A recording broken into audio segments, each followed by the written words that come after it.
Halo, selamat sore Tribuners. Senang sekali saya Mesya Marsabesi bisa menyapa Anda kembali di Tribun Ambon hari ini edisi 4 Februari 2026. Di mana sejumlah informasi terbaru dari Kota Ambon dan sekitarnya akan kami hadirkan untuk Anda. Kita mulai dengan berita pertama. Komisi 3 DPRD Ambon kawal perjanjian pengelolaan parkir tepi jalan 2026. Komisi 3 DPRD Kota Ambon menggelar rapat dengar pendapat atau RDP bersama Dinas Perhubungan Kota Ambon terkait mekanisme pemilihan mitra kerja sama pengelolaan parkir tepi jalan umum tahun 2026. RDP tersebut berlangsung di ruang sidang paripurna DPRD Kota Ambon Selasa 3 Februari 2026.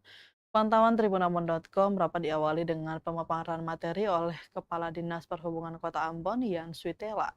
Dalam penjelasannya, Yan menguraikan mekanisme pemilihan mitra pengelolaan parkir yang berlandaskan sejumlah regulasi.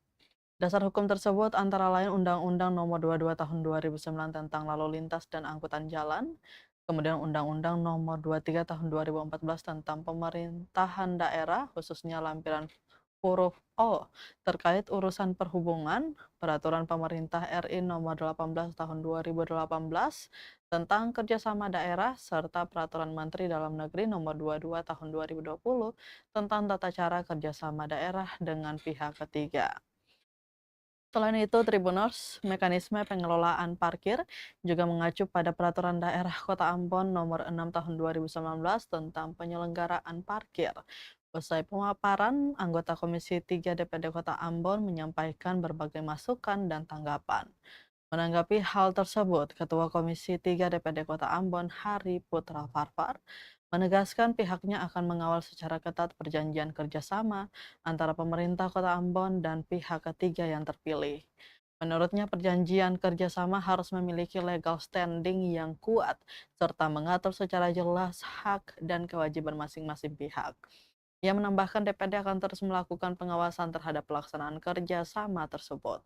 Apabila pihak ketiga tidak menjalankan kewajibannya, maka sanksi hingga pemutusan kerjasama dapat dilakukan sesuai ketentuan perjanjian.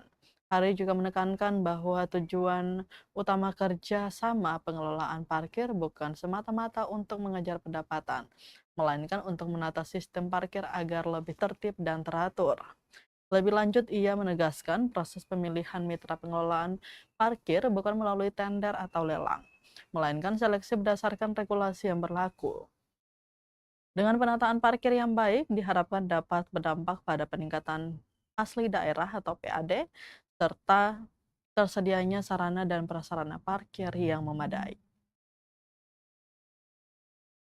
Untuk bisa disikapi dan dibijaki agar supaya permasalahan seperti ini nantinya tidak terjadi lagi di tahun 2027 yang mendatangkan fitnah. Ini fitnah keji kan bagi saya dan Pak Kadis ini. Nah, juga bagi kedua instansi ya. Jadi secara tidak langsung kan DPRD ini supaya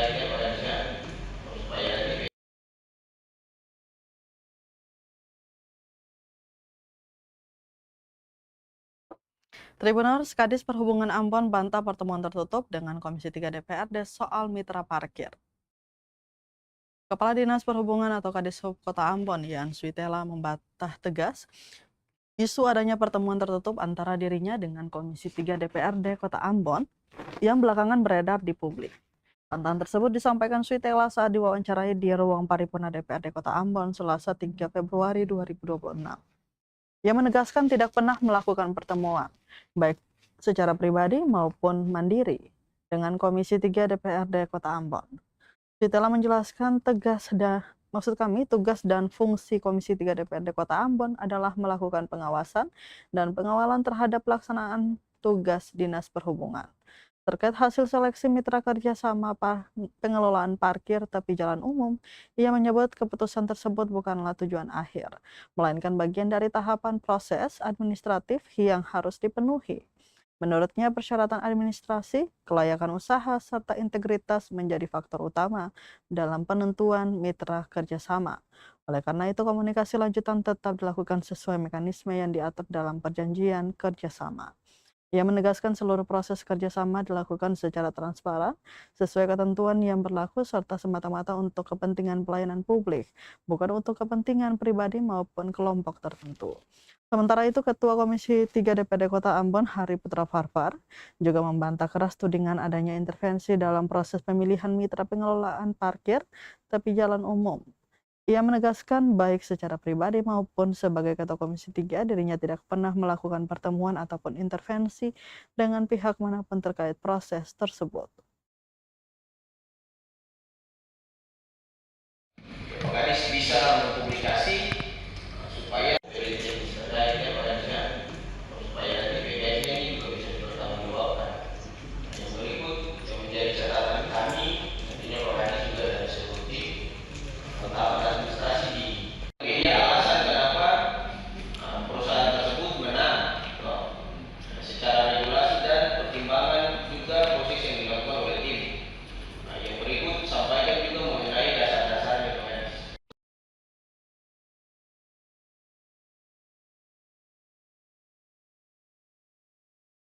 Dari parkiran kita beralih ke isu sampah Tribuners. Sampah berserakan di collection point Wayame DLHP Ambon soroti rendahnya kesadaran warga.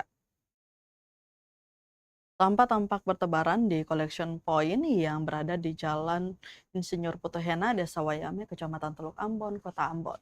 Pantauan tribunambon.com Selasa 3 Februari 2026, sekitar pukul 6 sore, terlihat tumpukan sampah memenuhi area yang telah disediakan. Sampah yang dibungkus plastik maupun karung tampak berserakan hingga ke tepi jalan. Kondisi tersebut mengundang hewan liar yang datang dan mengacak-acak tumpukan sampah, sehingga menambah kesan kumuh di kawasan tersebut. Menanggapi hal itu, Kepala Dinas Lingkungan Hidup dan Persampahan atau DLHP Kota Ambon, Apris Gasper, menilai kondisi sampah yang berserakan menandakan masih rendahnya tingkat kesadaran masyarakat.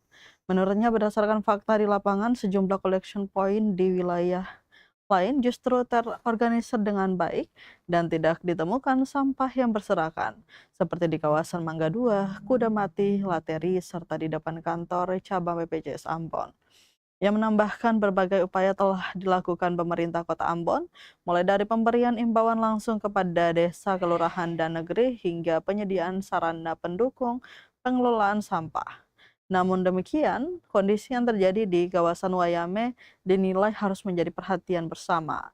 Tidak hanya pemerintah, tetapi juga masyarakat maksud kami sebagai pihak yang memiliki peran penting dalam menjaga kebersihan lingkungan dan tata kota.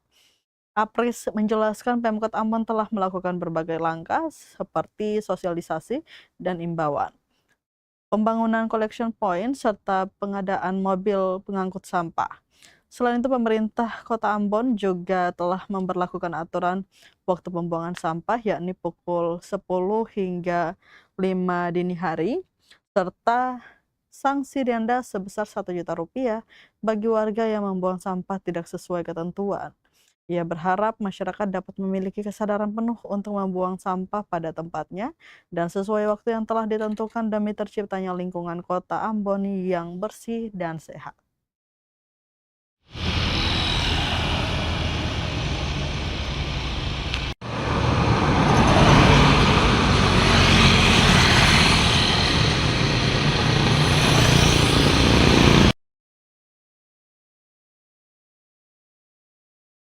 Dari Kota Ambon kita beralih ke Kabupaten Maluku Tengah. Pemda Maluku Tengah raih predikat istimewa reformasi hukum tahun 2025.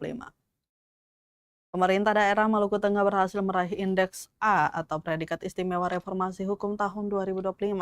Atas keberhasilan itu, Pemda Maluku Tengah menerima piagam apresiasi hasil penilaian indeks reformasi hukum tahun 2025 Selasa 3 Februari 2026.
Dari Kota Ambon kita beralih ke Kabupaten Maluku Tengah. Tribuners Pemda Maluku Tengah raih predikat istimewa reformasi hukum tahun 2025.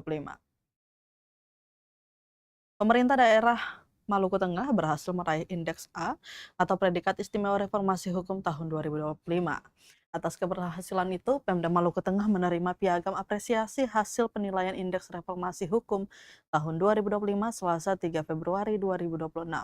Penyerahan piagam tersebut dirangkaikan dengan sosialisasi Undang-Undang Nomor 1 Tahun 2023 tentang Kitab Undang-Undang Hukum Pidana atau KUHP bagi aparatur sipil negara di lingkungan pemerintah Kabupaten Maluku Tengah. Kepala Kanwil Kementerian Hukum Maluku, Saiful Sahri, menuturkan dari tingkat provinsi dan 11 kabupaten di Maluku, yang dinilai Maluku Tengah berhasil memperoleh indeks A diikuti Kepulauan Aru. Sementara itu, Bupati Maluku Tengah yang diwakili Sekretaris Daerah atau Sekda Maluku Tengah Rakib Saubawa menyampaikan apresiasi untuk pimpinan OPD terkhusus untuk bagian hukum Setda lantaran telah bekerja keras hingga diperoleh predikat tersebut. Menurutnya, capaian ini merupakan hasil dari kerja keras, komitmen, dan kolaborasi seluruh perangkat daerah, khususnya dalam mewujudkan tata kelola pemerintahan yang taat asas, berbasis regulasi, serta menunjang tinggi prinsip kepastian hukum dan pelayanan publik yang berkualitas.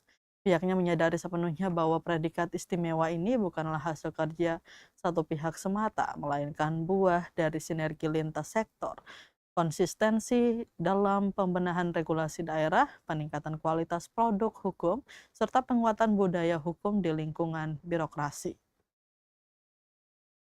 Kesempatan itu, dirinya juga menyampaikan terima kasih dan penghargaan kepada kantor wilayah Kementerian Hukum Maluku atas dukungan, pendampingan, pembinaan, serta kerjasama yang terjalin dengan sangat baik bersama pemerintah Kabupaten Maluku Tengah. Ia berharap sinergi dan kolaborasi yang telah terbangun dengan baik ini dapat terus ditingkatkan dan dipertahankan demi terwujudnya pemerintahan daerah yang berlandaskan supremasi hukum dan keadilan. Selain itu, memandang sosialisasi Undang-Undang Nomor 1 KUHP tahun 2023 sangat strategis dan penting, khususnya bagi seluruh aparatur sipil negara di lingkungan pemerintah Kabupaten Maluku Tengah. Untuk diketahui, kegiatan tersebut dihadiri oleh pimpinan organisasi perangkat daerah atau OPD Maluku Tengah.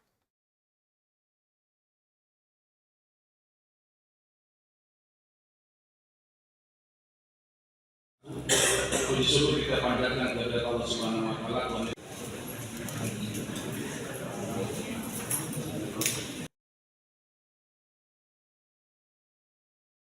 Masih dari Maluku Tengah, Tribuners, minim perawatan lapangan Nusantara Masohi ditumbuhi rumput liar. Minim perawatan lapangan Nusantara Kota Masohi kini ditumbuhi rumput liar pada sejumlah sisi. Lapangan Nusantara menjadi area terbuka hijau yang cukup ikonik, diapit Jalan Imam Bonjol dan Jalan Pulau Seram di Kelurahan Maelo, Kota Masohi. Lapangan Nusantara menjadi pusat kebugaran warga, juga sebagai area untuk pagelaran event-event tertentu di Kota Masohi dan sekitar. Pantauan tribunambon.com di lokasi Selasa 3 Februari 2026 sekira pukul setengah 3 sore, rumput liar nampak subur memenuhi fasilitas yang ada di lapangan Nusantara. Semisal area tempat duduk, fasilitas bermain untuk anak-anak, dan area di sisi lapangan utama. Salah seorang warga, Nur Sintawael, 28 tahun, menuturkan banyaknya rerumputan liar mengganggu aktivitas olahraga dan estetika lapangan. Menurutnya, area yang menjadi fasilitas publik seyogyanya dapat diperhatikan kebersihannya. Dikatakan Nur Sinta, ia sering lari pagi atau jogging di lapangan Nusantara dan memang benar bahwa baru sebagian sisi lapangan yang dibersihkan. Dirinya berharap agar pusat kebugaran itu dapat segera dibersihkan, rerumputan liar segera dipangkas.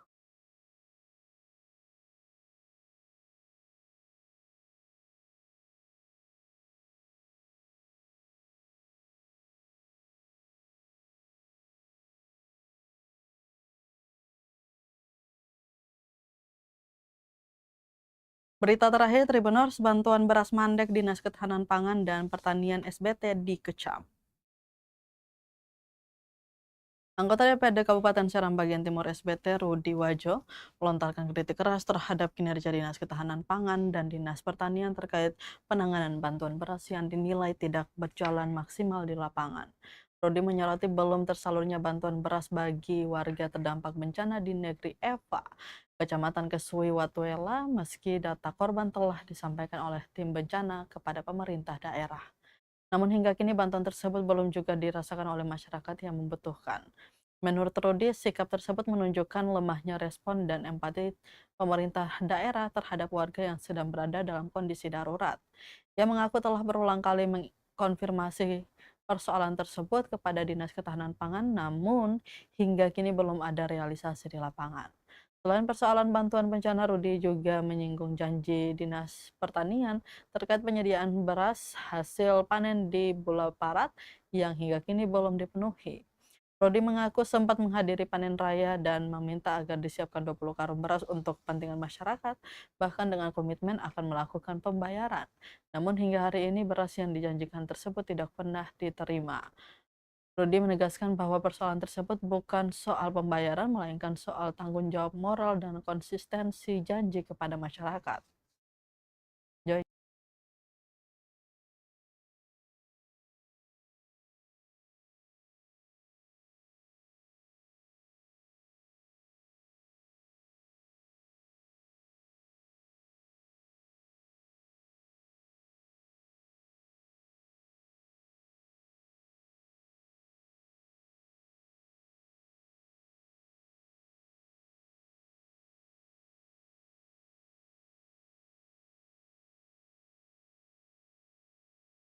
Tribuners, berita tadi sekaligus menutup rangkaian kebersamaan kita di Tribun Ambon hari ini, edisi 4 Februari 2026. Mewakili seluruh kru yang bertugas, saya Masya Marisa Besi pamit undur diri. Selamat sore dan sampai jumpa. Amato. Download Tribun X sekarang, menghadirkan lokal menjadi Indonesia.